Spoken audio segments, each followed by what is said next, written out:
Good afternoon, everyone. I'm not sure how many people are here, but Well, there they are. Yeah, I can let's see make a people start. coming in. We've got People are coming in. 27, Okay. yes, 29. The number is growing. Hello, everyone. Welcome on board. Okay. Okay, then let's make a start. Power of freedom, democracy, and equality. Welcome to you all. Imagine a world where every voice is heard, decisions are made collectively, and power truly belongs to the people. In this world, freedom, democracy, and equality are ideals and lived realities. But what do these words indeed mean? Let's think about them. The word freedom, what does it mean? Let's think about the word democracy. Let's think about equality. They are more than abstract concepts. If you think, they shape our lives, they shape our thinking and the way we interact with each other. So let me ask you, how are freedom, democracy, and equality connected in our world and in our lives? Let's just take a moment to reflect. So the question is, how are freedom, democracy, and equality interconnected in our lives and in our experience? Please take a moment to think about this question and use the chat box to type your words in.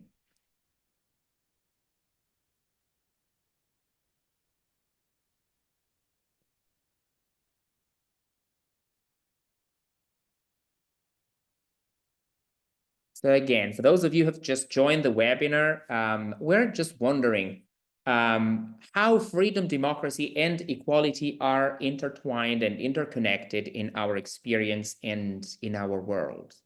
What do you think, Tim?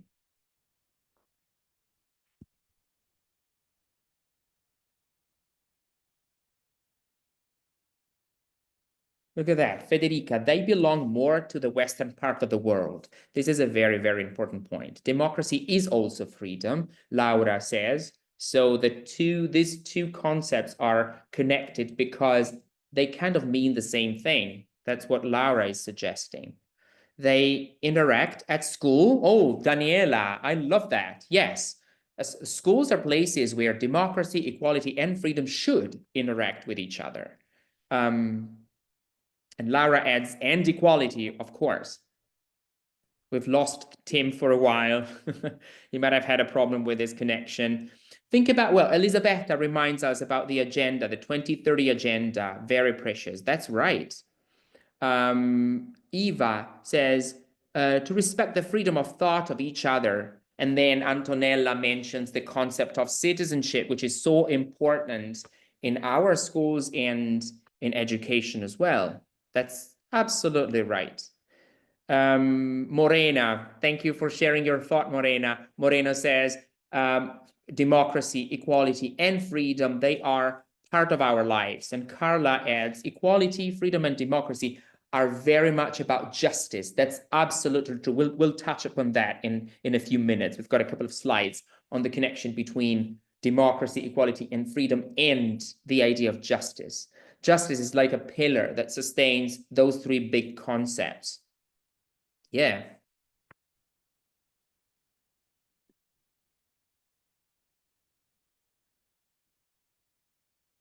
Patrizia says a democratic system doesn't always lead to equality.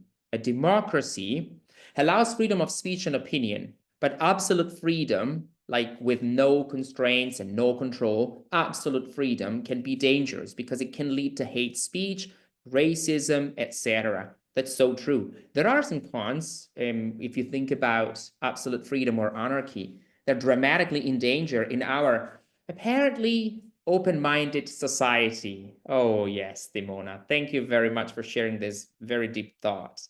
Yeah, we believe that we live in a world that's full of freedom, of equality, and democracy, but the reality is that we have so many examples of situations, of events, situations, I would say, where these three concepts are at stake or are in danger. A democratic system is an expression of freedom and right laws. Thank you, Celestino. Yeah, these are all really good questions and really good thoughts. In our everyday interactions, think about that. Yes, not just situations, but also interactions. That's so right. Yeah. Now, let's take a look at the words and at the expressions that we've gathered so far. Do we notice any patterns?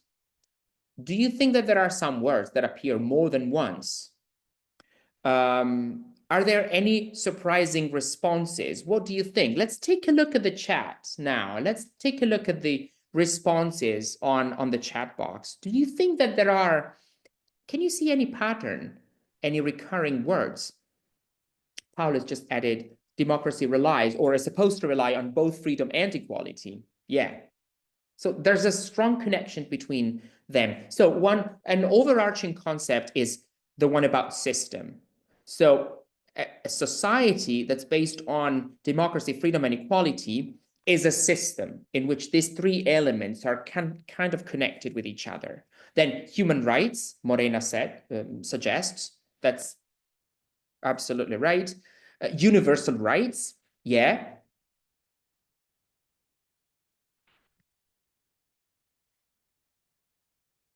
Yeah. Let's see if there's more.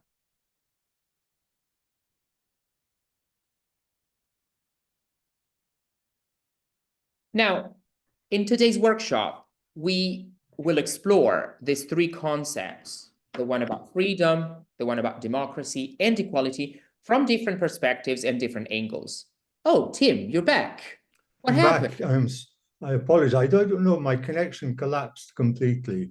No worries. I had to come Sometimes back in. we're Sorry glad about you're that. back. We're glad to have you back. Thank you. Welcome on board again. No, I mean, you've probably missed some of the interactions that we've had so Yeah. far. They've been great so far. So Good. participants shared their views about democracy, freedom, and equality.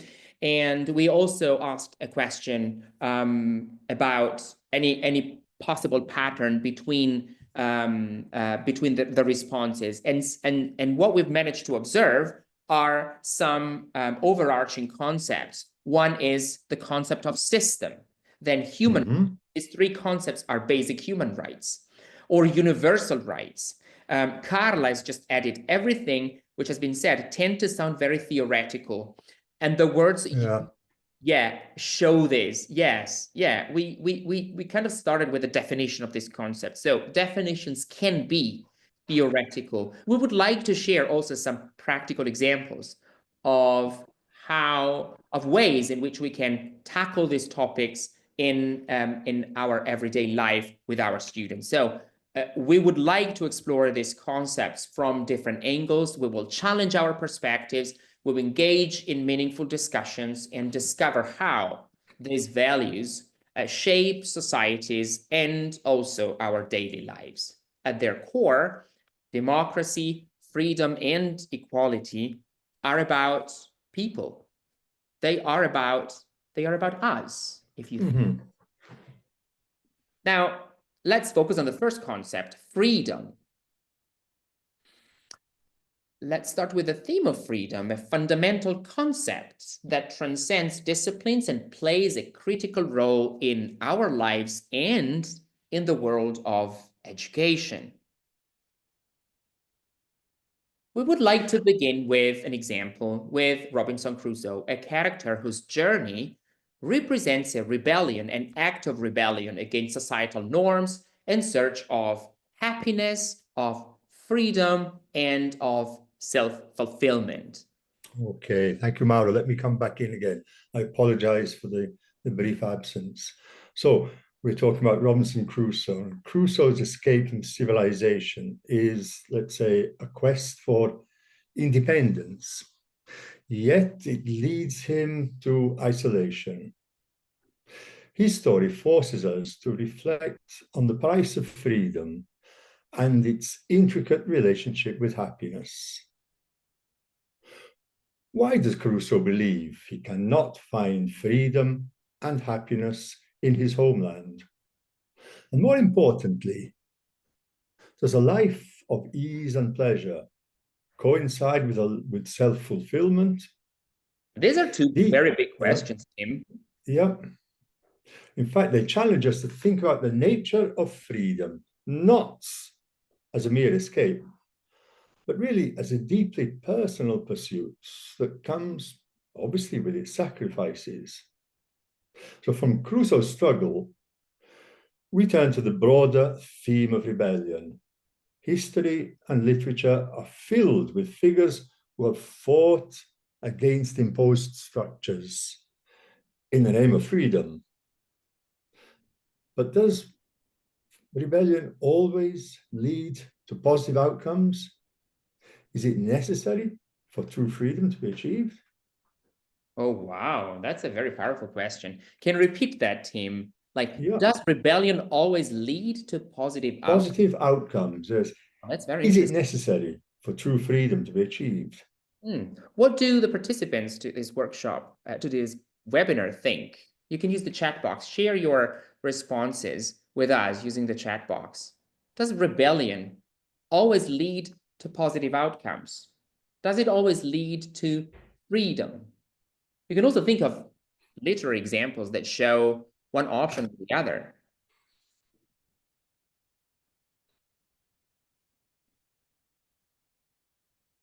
Let's see what our colleagues have to say about it. I actually have an idea in mind. Yeah, look at that. Georgia has just said, not always, unfortunately. Sometimes it leads to dictatorship. Yes, I participated in a lesson observation this morning when they were talking just about that, the relationship between rebellion and dictatorship. It's so powerful, especially in today's world. Danielle agrees. Absolutely, yes. Self-determination, Bernadetta says, self-determination is a matter of individual perception. Yeah. Animal Farm is a very, very Think interesting example of this, yes. This could be freedom for Kant. Yeah. Yes. No, I don't think it leads to positive outcomes. Not always, at least. I mean, Not history. necessarily, yes. Yeah, not necessarily. Yeah. Yeah. We seem to agree on this, yeah. Not always, yes. Yeah. Now, I have an idea in mind. I have an example. Two of the most compelling examples come from Paradise Lost and Dante's Inferno, where Milton's Satan and Dante's Ulysses reject the constraints imposed upon them in their relentless pursuit of autonomy. Both of them are rebels. Both of them do not accept the condition in which they are. Their stories force us to consider the consequences of an act of rebellion. Does it liberate or does it lead to downfall? Is Satan's defiance of authority an act of courage or an act of arrogance? And if we think about Ulysses, what does Ulysses' thirst for knowledge tell us about human ambition and its limits? These ethical dilemmas that are embedded in these narratives resonate far beyond literature, urging us to reflect on the sacrifices that we will be willing to make in our pursuit of freedom. In the meantime, before we move on, I see the chat is still very active. We have some interesting references to dystopian literature. Brave New World, for example. I see Alessandra comments. John the Savage is defeated in his rebellion against a society, Brave New World, based on ease and easy satisfaction at the expense of freedom. That's a very interesting one. However, moving on, we say that freedom is not always an individual endeavor. Throughout history, many have fought for collective freedom, particularly in the struggle against social inequalities. And here, one of the most persistent barriers to freedom has been gender. So, how does gender impact one's ability to achieve true freedom? Because we see the reality is that freedom has never been equally accessible to all. Social structures have long limited women's freedoms, and even today, statistics reveal stark inequalities in the workplace, in politics, and in education. I think we have some so these disparities force us to ask, what actions should be taken to promote gender equality? How can we, as educators, create environments where freedom is not a privilege, but a right for all?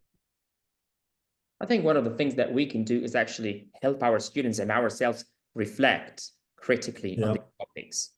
So if we take a look at the slide now, we've put a snapshot of one of the pages of Lifelines, our new textbook that's just been released. And this is about freedom, the relationship between freedom and gender equality. Gender is only one of many factors that shape freedom. Economic and social constraints also play a significant role, even in today's world, in limiting personal choices. Think about Congreve's The Way of the World. Milgram and Millamant challenge the conventions of their time, advocating for marriage based on love rather than on financial security. Their defiance raises a critical question, which I would like to share with you. Can true freedom exist without financial independence? Yeah, I repeat that. Can true freedom exist in our world without financial independence? I would like to share this question with my students, and I encourage you to do the same with your students. Are their ideas still revolutionary in today's world? These questions are not confined to the realm of literature. They are deeply relevant to our lives and to our societies.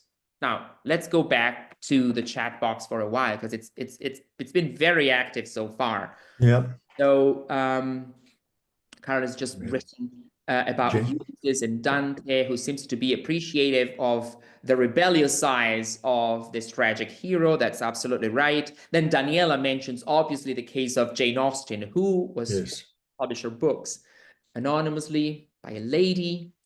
And then Patrizia adds, perhaps literature textbooks should give more space to women writers. You know, you have no idea how much I support this idea, Patrizia. I think we are very much in line with this. Yes. Yeah.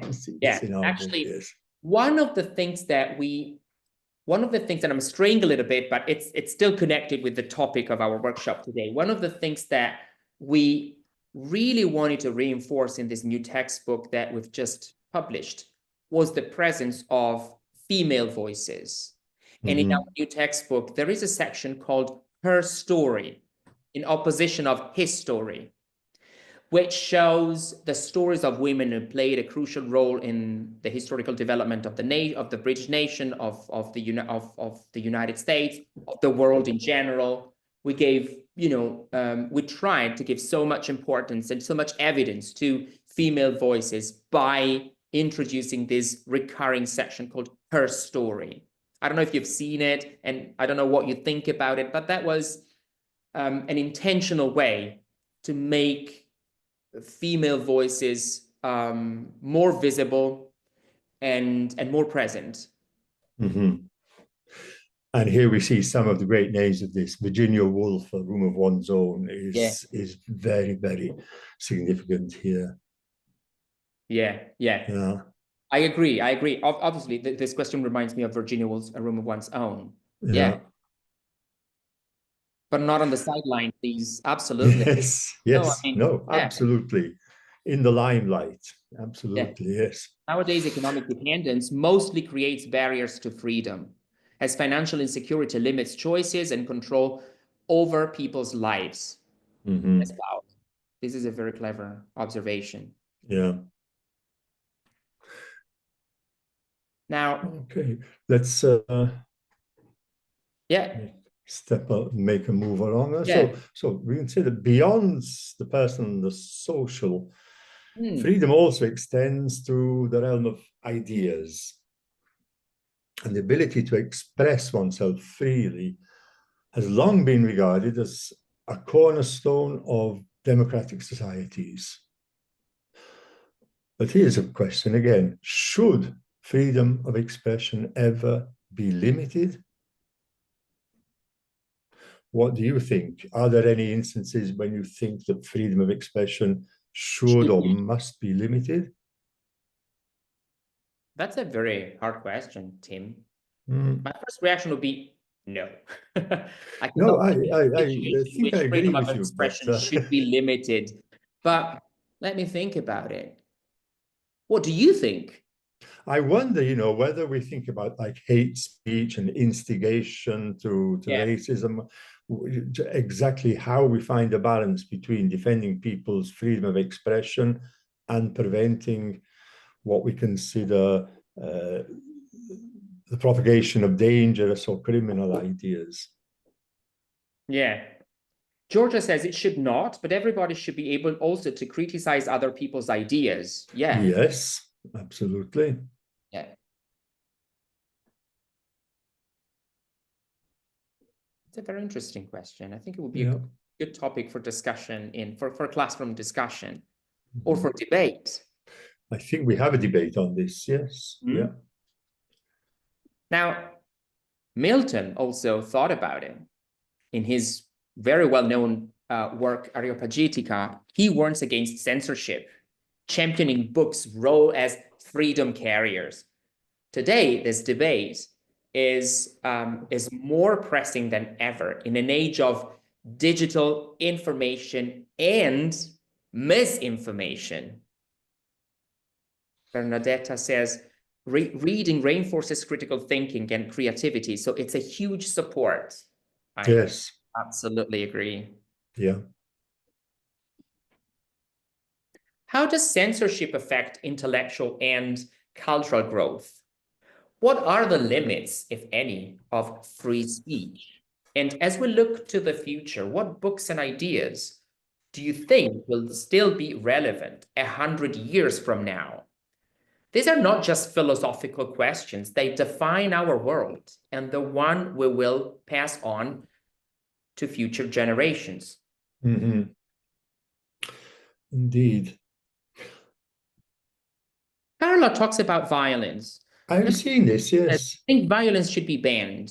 It's more a matter of how ideas are expressed than it's not about ideas themselves. It's about how these ideas are expressed. And Simona writes, I'm working with one of my classes of censoring classics and cancel culture. Oh my God, yes. And tell us more about it. How do students react to this, rise of cancel culture? What do they think about the idea of censoring classics? Tell us more.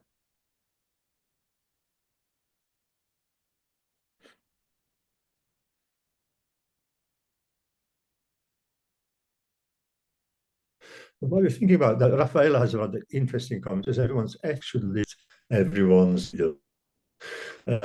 suggesting that we impose our own limits rather than accepting limits come to us from outside. So Simona has added, I found out that cancel culture thing has been promoted by Gen Z. Ooh. That's very interesting. So definitely this is a topic that needs to be addressed with young generations. Absolutely, yes. Yeah. Okay. So now let's come to our final reflection. Yeah. The question is, what does freedom mean in education? As we, as educators, are profoundly responsible for fostering freedom of thought, critical analysis, and inclusivity in our classrooms. We believe that our role is to teach facts and to create spaces where students can explore in freedom for themselves.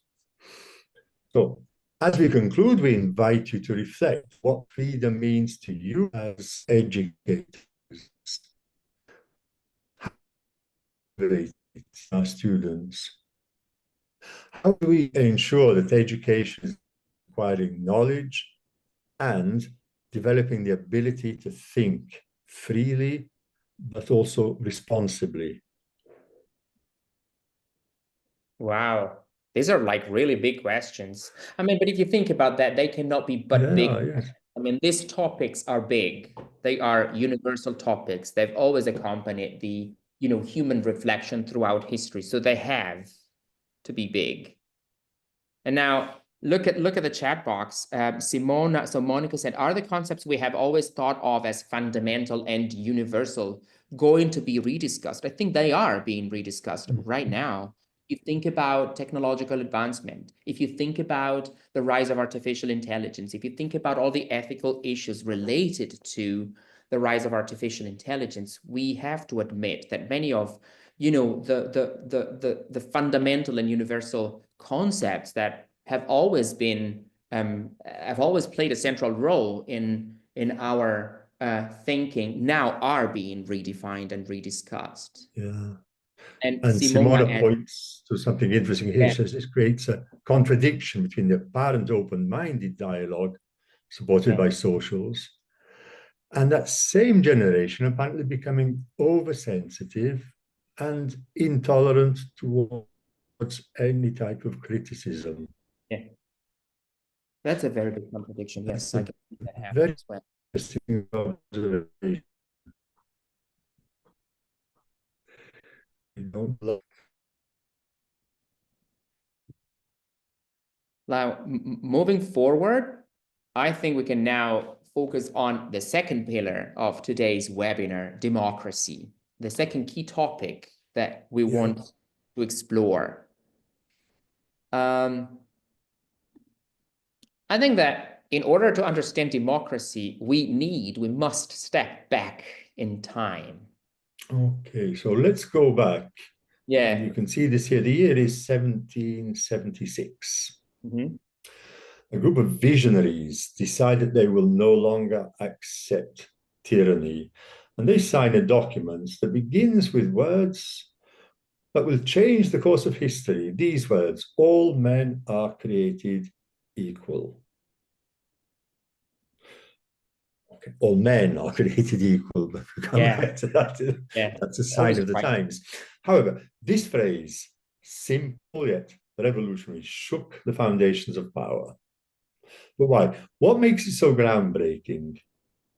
And just as importantly, what does it mean today? Does it still hold in our societies? Do we as individuals experience true equality? Because democracy is not just about having rights, it's about questioning, challenging, and improving the systems that govern us. That leads us to a critical question. Does democracy require dissent and opposition to unjust power? There are some reflections we might make today about this. The political situation of the last 2 months has opened a whole new debate about this. Yeah.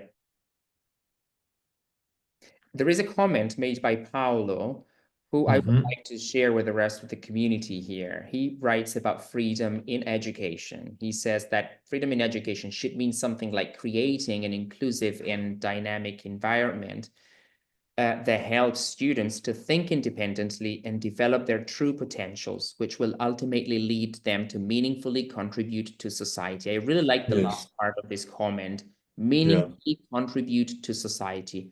What does that mean? What does it mean to make a meaningful contribution to our society? And what does that mean for us as educators and teachers? And what does it mean for our students? Yes. Now, going back to the question that you shared, Tim, does democracy require dissent and opposition to power? I think we could explore this question with a debate. One side could argue that democracy is working very well today, and the other side will say democracy is failing. Engaging in a dialogue, presenting ideas and respecting opposing views is the essence of democratic practice. And through this discussion, we will see that democracy is never a finished product. It is constantly evolving. Yes. Yes, indeed. And this brings us to literature and democracy. We look at the figure of Percy Shelley and his call for civic transformation. And if democracy is the system, then ideas are the fuel that keeps it moving forward. And we have seen that throughout history, great thinkers, writers, and artists have stood at the heart of social and political transformation. One such thinker was Percy Bysshe Shelley, a poet who believed in the power of change. So, in the Ode to the West Wind, he writes about nature's ability to transform the world and uses this as a metaphor for social change. Shelley understood something crucial. Words have power. Art, poetry, and literature can inspire the revolutions, shape movements, and awaken society. Okay? They do more than just mirror it and follow it. They actually can play a dynamic role in shaping events, shaping society. Yeah. As a side note, I would like to share what Bernadetta has just shared. She talks about democracy and she talks about the connection between democracy and nonconformity, which is so crucial in the history of humanity in today's world. Now, going back to your considerations, Tim, let's put them into practice. Now, let's make a little exercise. Let's think about something that matters deeply to us as educators. Now, write down a single sentence or a word that calls for change in today's world. What would you say to inspire others?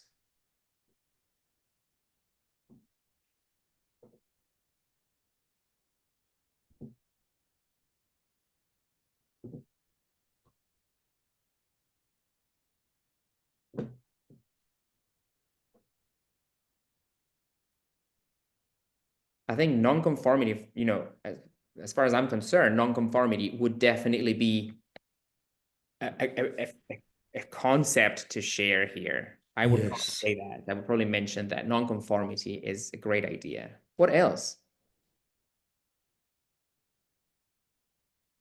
Always use your own critical thinking. Yes. Thank you, Federica. Yeah. Maybe also the ability to listen to others and consider their ideas, not to be convinced necessarily of our own points of view. Yeah. There we have it again. Yes. Listen to others. Then we have self-reliance. Yeah. Daniela says teachers assess, don't obsess. That's rather nice. Yes. Yes. That's really nice. I will use it, I promise. And then Mara says, be true to yourself. That sounds very Shakespearean. I love it. Yes. Be able to make your point, says Raphael. Yes. Be able to make your point. And also make a choice. Be able to make a choice. Yes. Yes, you need some courage. Possibly but also pursue your dreams. Yes. And Patrizia says, to my students, education leads to nonconformity, at least in your critical thinking. Yes. Don't let other people's judgments scare you. Yes. Yeah. That's very important. That's very difficult for students at an age where they fear authority and other people's judgments. But it is important we encourage them to have this courage. And then Bernadetta says, ask yourself every day if the world is moving in the right direction and if you are moving in the right direction. Yes. And if it is not, what can we do about it? And we must always believe that we can do something. Every voice has its own Be ready to talk to what you believe in. Yeah. You are not alone. We've been here before. You've got this. That's Jim. Hello, Jim. Yeah. I like that. You're not alone. We've been here before. Yeah, we're part of this big community. Then Yes. let's move forward. Okay. So poetry, then, I've said that through poetry, we recognize that democracy is not just about laws, but emotions, inspiration, and shared struggles. The arts allow us to imagine a better world and give us the courage to fight for it. And youth has a part to play in this as well. The role of the new generations. We understand this, I hope, I think, because we work with young people and I have great respect for them. And democracy is not inherited, it must be built. Time and again, we see that young people have been at the forefront of change. Think of Greta Thunberg fighting for climate action. Think of Malala Yousafzai advocating for education for girls. Think of students worldwide protesting against injustice. Maybe too young to have the vote, but still old enough, strong enough, and determined enough to have their voices heard. And they are continuing to make a strong impact on the world. And why is it that youth so often lead democratic movements? Sometimes I just wonder why. And I think that it's because democracy is about hope. It's all about hope. It is about having a vision for the future. It is about the courage to demand a better future. Now, let's create a timeline. This could be an activity that we can do with our students. Let's create a timeline of youth activism throughout history. Name a moment when young people led democratic change. As we find these examples, we see a clear pattern. Democracy thrives when you take and when youth take action. Mm-hmm. And this, from poetry to music, which is very close relative to this music and democracy, and the power of protest songs. I mean, this is something which has gone throughout the 20th century and continues in our own day and has an immense impact on young people because people who follow this music, but on society in general. So one of the most unifying forces in democratic movements is music. Songs have the power to inspire, to unite, and to demand change. Consider this song, Wake Up Everybody by John Legend. And he sings, Wake up everybody. No more sleeping in bed. No more backward thinking. It's time to think ahead. So what message does this song send about the power of young people? How does it encourage resistance against outdated systems? Music has always played a role in justice movements, from civil rights anthems to contemporary protest songs. This is something you might like to follow at school. So you create a soundtrack of democracy. Oh, that's a brilliant playlist of songs, yeah, that promote change, justice, and civic action. Go back into the old days, go back to Bob Dylan and before, but come up to today because this is growing in strength. Music reminds us that democracy is alive when we use our voices. So if you were to create a Spotify playlist, Tim, of democracy songs, which songs do you add to that playlist? I want to know. There are so many. I need time for this. But you name just two of them. Yes, I have great passion for Bob Dylan, and I was delighted when finally, after I think 20 years of attempts, finally he was recognized with the Nobel Prize for Literature a few years ago. Finally saying that music is not sort of just a light entertainment, but he has something to say. So think of some of his songs. The times are changing, like a Rolling Stone. Times are changing, I think is it's an old song now, but it's still so valid today. And I know that so much of today's music different styles, different genres, but I know so much of today's music has such important things to say. It is the voice today, especially of young people, and it is for young people. And it's also a great way for them to learn more English because it's highly motivating, yes.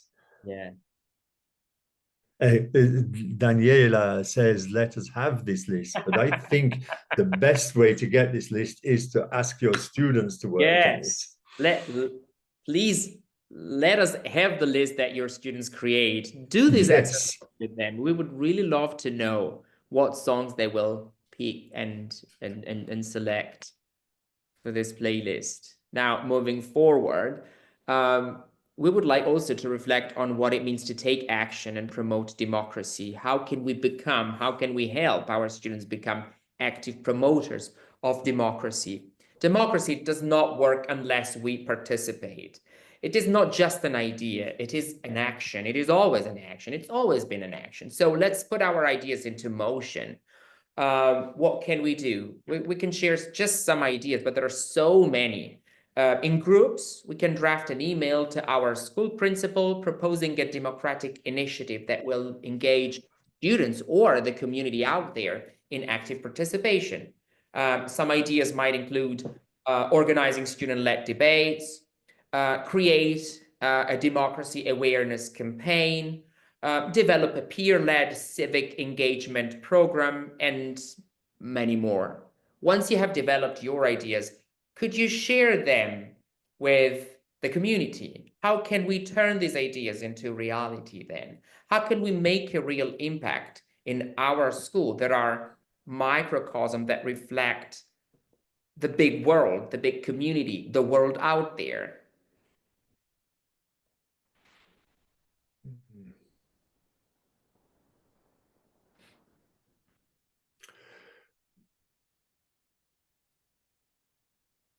We must always be convinced that every little action that we make in our schools is contributing to bettering society, to the hope of bettering society, and never be discouraged. Paolo is very, very active there. I think the song Wake Up Everybody is about social change. Individuals have to wake up and take responsibility to shape a better society. Yeah. Indeed, Paolo, yes. Yeah. It is interesting this. We can't sort of wait. Every individual voice has a content here. So before we conclude, let's ask you to make, let's call this an act pledge, and one concrete step that you will take next month in school to promote democratic values. And it can be a small step or a big step, but it must be accurate because change starts with action. Think about what we can do.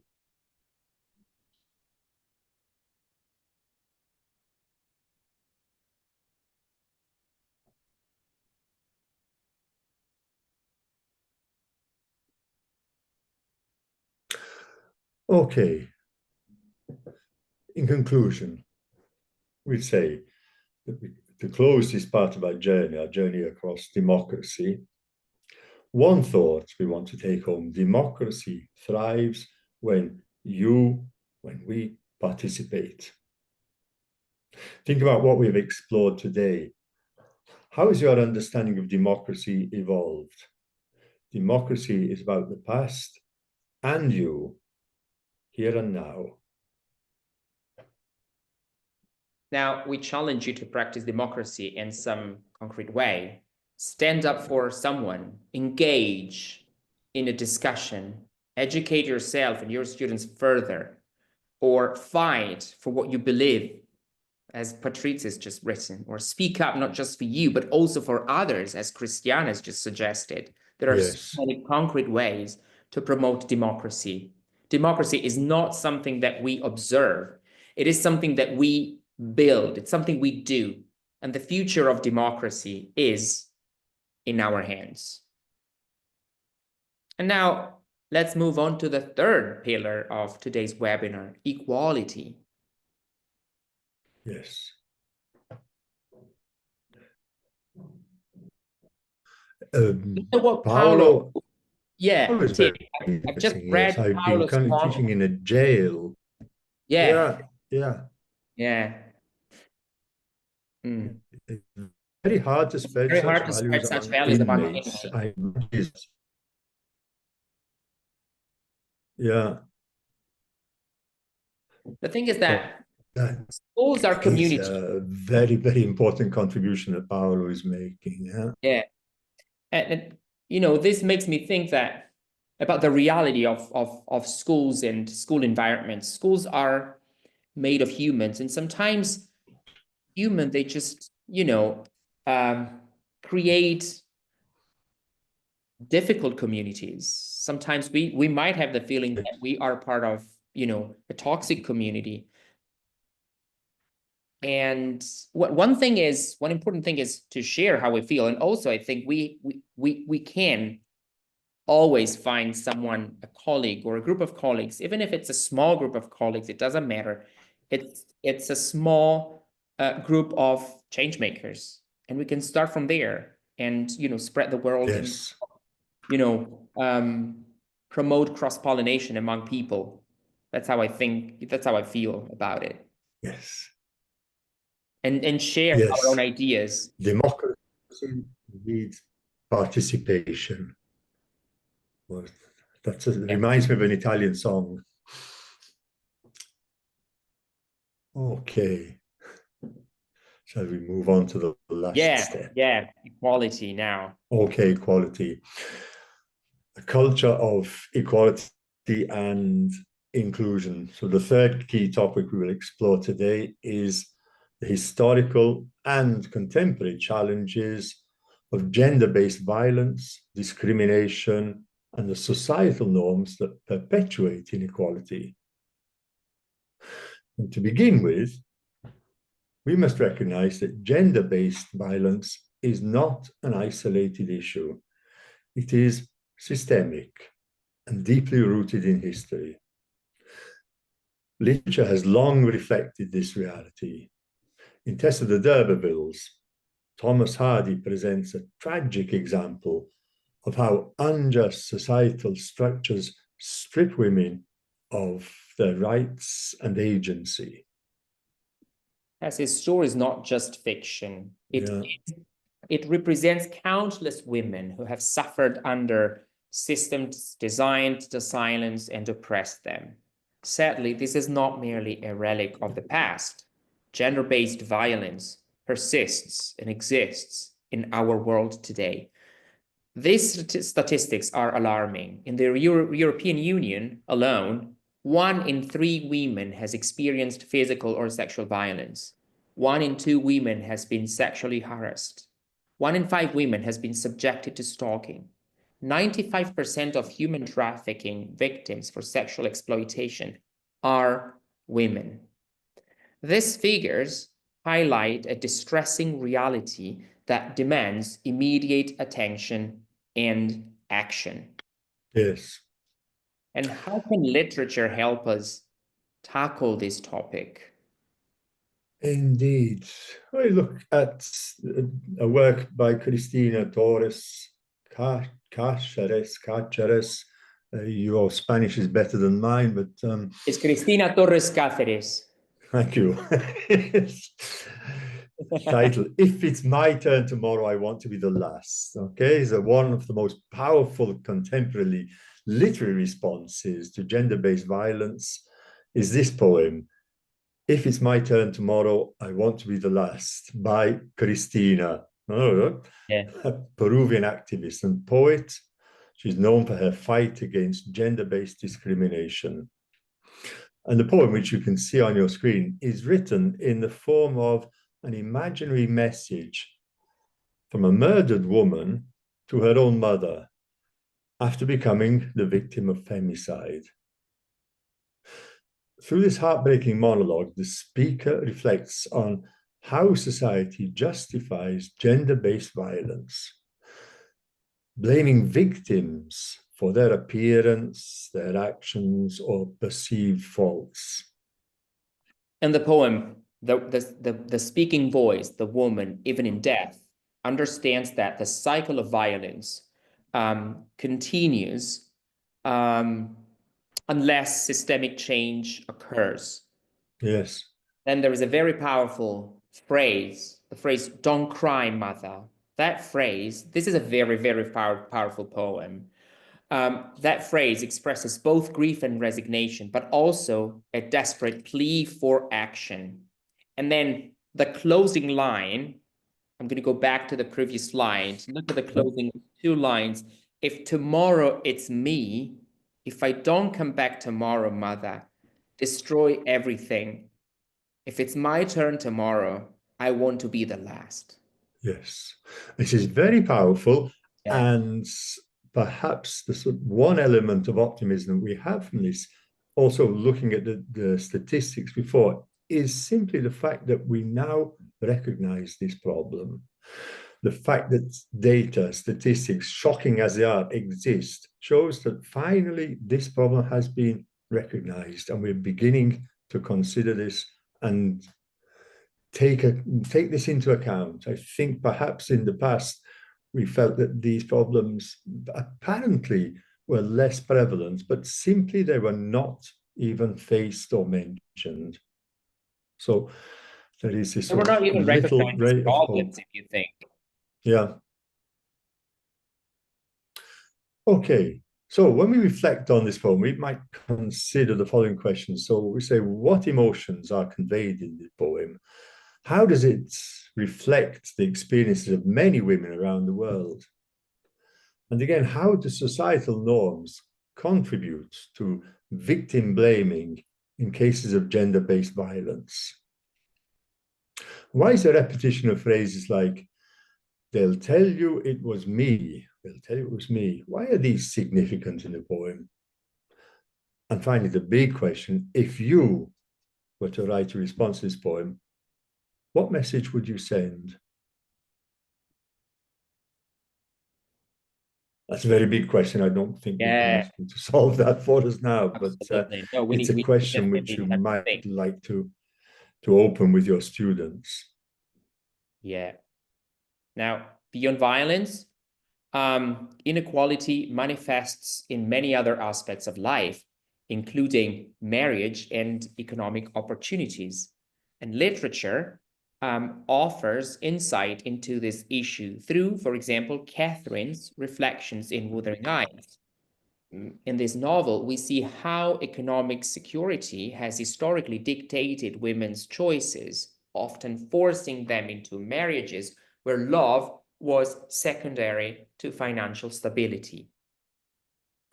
Okay, this sounds like the past, but even today we must ask ourselves these questions. Are men and women truly equal in marriage and economic independence? And what barriers still exist that prevent women from having full agency over their lives? And maybe invite our students to think beyond their own local or national reality to a more international reality, because these questions are very important in many parts of the world. We've seen in Wuthering Heights, the character of Catherine is forced to choose between love and social status. But we don't blame her. This highlights how economic independence has long shaped women's options. Similarly, Tess, in Tess of the D'Urbervilles, is trapped by societal expectations, and these lead to tragic consequences. If you think about Tess is a Catherine in Wuthering victim. Heights, Yeah. we can ask ourselves questions like, why is Catherine not free to choose the man she wants to marry? What prevents her from, marrying the man she loves? What considerations do limit her freedom? And then let's think about the Victorian age. In the Victorian age, people could benefit from a rising level of well-being and freedom due to economic growth. Did this economic growth include women? And then, do you think the imbalance between men and women in marriage no longer exists? in today's world? Why or why not? Mm-hmm. Yes. Yeah. Okay, so we take some steps toward change. And the first step is acknowledging these issues, recognizing them. But meaningful change requires action. So, what must we do? We must challenge harmful gender norms. We must advocate for policies that protect and empower women. And we must cultivate a culture where every individual, regardless of gender, has access to opportunity, security, and dignity. So, if we have a call to action for our students, what can we do? We can develop a discrimination policy for our school or our organization. We can speak out against gender-based stereotypes and violence. We can support initiatives that empower women and girls. We can educate ourselves and others about gender inequality and discrimination. I really like the idea of like fighting gender-related stereotypes and biases. Many of them Yes. are unconscious. And so if, in order to fight them and to deconstruct them, we need to make them visible. We need Yes. to become aware of what they are, how they work within us, and then we can destroy them. Equality is not just a concept, it is a responsibility. It is a shared responsibility. Through our words, our actions, our commitment to justice, we must make equality an undeniable reality. So let's not just talk about equality, let's create it, let's defend it, let's sustain it with our lessons, with our actions in our classrooms. Here's a conclusion that ties together the three key concepts: freedom, democracy, and equality, and also emphasizes the role of literature as a lifeline in shaping our understanding of these three fundamental values. Indeed, indeed. So we've talked about the power of freedom, democracy, and equality, and literature as a lifeline. We've reached the end of our exploration. Let's take a step back and reflect on the three pillars we've discussed today: freedom, democracy, and equality. These are not just words, nor are they merely political ideals. They are really the foundation upon which societies are built. And they define the way we live, the way we think, the way we interact with one another. Freedom is the ability to make choices, to think critically, to break away from constraints, whether imposed by society, by history, or even by ourselves. It comes with consequences and responsibilities, and it is often a struggle, not a gift freely given. Yes.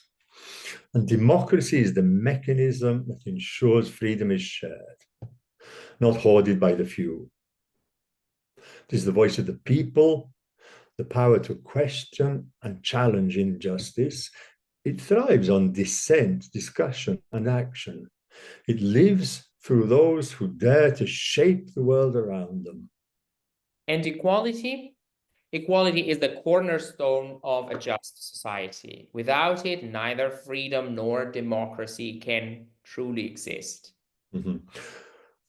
But where do we find the strength to challenge injustice, to seek understanding, to demand change? We believe we can find it in literature. Literature is not just a reflection of society, it is a force that shapes it.